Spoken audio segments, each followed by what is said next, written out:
Okay, so want to do a live video today speaking on thyroid issues, hypothyroidism, Hashimoto's, and any questions that you may have. So the reason why we want to speak on this topic today is that 60% of the population have a thyroid issue and don't even know it. 1 in 8 women struggle with thyroid issues, and tons of people that struggle with cardiovascular disease or any type of problem where blood sugar related or really any type of metabolic issue or condition, it really can relate to thyroid issues, even if your thyroid labs are normal. That's because there's something called cellular hypothyroidism as well, which is when your body's making enough thyroid hormone so your blood values of T4 and T3 look adequate, but it's not actually getting inside your body's cell to perform its physiological function. Now, conventional medicine does not adhere to this or believe this is true, but functional medicine does. Regardless, let's talk about what you can do with this specific issue or this specific problem, because you might be suffering from a severe thyroid issue and don't even know it, or you might just know that you're suffering from a thyroid issue. You're not even sure what you should do. So let's start with many thyroid conditions, whether it be hypothyroidism or Hashimoto's, stem from cortisol dysregulation, gut infection, okay, and leaky gut. I see that a ton because the first thing I run with many clients that struggle with these thyroid issues is a GI map, which is a comprehensive stool analysis. And we run this test because it's going to measure your microbiome, if there's a opportunistic bacterial overgrowth, which is normally the root cause of these thyroid issues. But how though? When you have disruptions in the gut microbiome, that's going to throw off your thyroid gland, because a lot of your conversion of thyroid hormone and then the way that it gets metabolized and made is in the gut, and then it's also in the liver. Now, we will get into the liver because that plays a huge portion, but let's just talk about your gut. So if you're dealing with any type of gut infection, if you're dealing with SIBO, candida, or even leaky gut, these things are going to impair how thyroid conversion is happening from T4 into T3. It also can increase reverse T3, which is the inactive form of thyroid hormone. Regardless, this is also known as SIBO, or in conventional mainstream medicine, you might get an IBS label. Okay, so you might have IBS, you might have SIBO or whatever. This is going to cause a thyroid issue because your thyroid gland has a very unique relationship with your gut microbiome. So, like I previously mentioned, that's why we run a GI map test, a stool test with patients, clients, whatever, that struggle with thyroid issues. Now, the next thing is what I'm talking about is cortisol issues, cortisol dysregulation. Now, cortisol is your main stress hormone produced by your adrenal glands. Your adrenals produce cortisol that comes from CRH, corticotropin releasing hormone, that releases to the pituitary, and then the pituitary releases adrenal corticotropin hormone. Now, you don't need to know that, but just understand that when your body's producing cortisol, that's good initially because it helps you protect yourself. It causes fight or flight. It improves insulin sensitivity, even improves digestion, and improves fat loss. But the issue is that when cortisol gets chronically elevated, so it's happening for long periods of time, it can actually impair other systems in the body. But this is actually the point of where I don't see it in many women, especially when they're dealing with elevated cortisol for too long. It essentially just pretty much, in lack of better terms, just fries your adrenal glands. So then it pretty much gets flatlined. So throughout the day, you just have flat cortisol levels.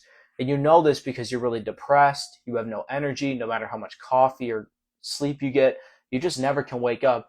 And it's because your cortisol, there's no spike in cortisol. Because when you wake up, you're supposed to have a cortisol awakening response. This is called CAR. That's actually how you get up and kind of get on for your day. But the issue is that since you've had elevated cortisol for too long, it has now been flatlined. Now you don't produce any cortisol. Now, how does this actually relate to your thyroid gland? Well, if you don't have adequate cortisol hormone, or if you have suppressed cortisol hormone, it's going to suppress T3, which is your active form of thyroid. It's going to suppress T4. Okay, but what does that actually mean for you? You might understand it as you will have low T4, T3, but you have high TSH. Okay, so your blood readings will read high TSH, and then you might pull a T4 and you'll see it's low. So this is what's called, or lack of better terms, this is what's called subclinical hypothyroidism. Now, many people get this diagnosis, but they get a T4 hormone, like levothyroxine or Synthroid. Now, the one caveat to that, taking that hormone, is that that's not correcting the root cause, which is what I just mentioned, the adrenal cortisol issue. So hopefully this is all making sense if you just watched from the beginning. First of all, we talked about gut infections and gut bacterial overgrowth like SIBO and IBS labels can impair thyroid function. Second, we talked about how cortisol dysregulation, flatline cortisol, adrenal fatigue, adrenal insufficiency is what they would legitimately call it, leads to thyroid issues. Now, the next thing I do really want to talk about is leaky gut, which is the third disruptor to thyroid hormones. So when you have increased permeability, your intestinal lining has become permeable. So the junctions have been split. So when you have split junctions, this allows food to flow into your bloodstream, which then causes inflammation and immunological responses. This inflammation immunological response is going to then impair thyroid conversion, but in most cases, it's going to overactivate your immune system. So this is how you get, majority of the times, an autoimmune attack on your thyroid gland. So this is also known as Hashimoto's. So with that being said, let's say you eat a food, you have leaky gut, that food is going to pass into your bloodstream, or get into your bloodstream rather, because your gut lining has been intact, and now your body's going to read that food message as it's a foreign invader. Now your body's going to produce antigens, and those antigens are going to actually increase inflammation in the immune system response.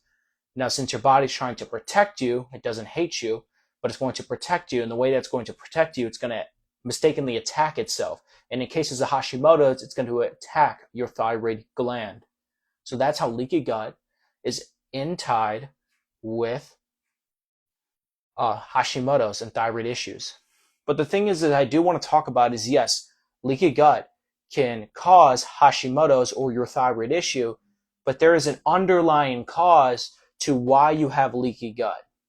Okay, so, and just like we mentioned before, there is an underlying cause to why you have cortisol dysregulation, adrenal fatigue. There is an underlying cause to why you have gut infections. So here at Complete Vitality, we're focused on actually getting to these underlying causes, because if you have SIBO, if you have a leaky gut, that's still the symptom. That's not what's truly the root cause to your issues. Now, if you found this video helpful, please like it, please share it on your stories, or leave a comment, and I'll send you more resources on how to fix your thyroid issues.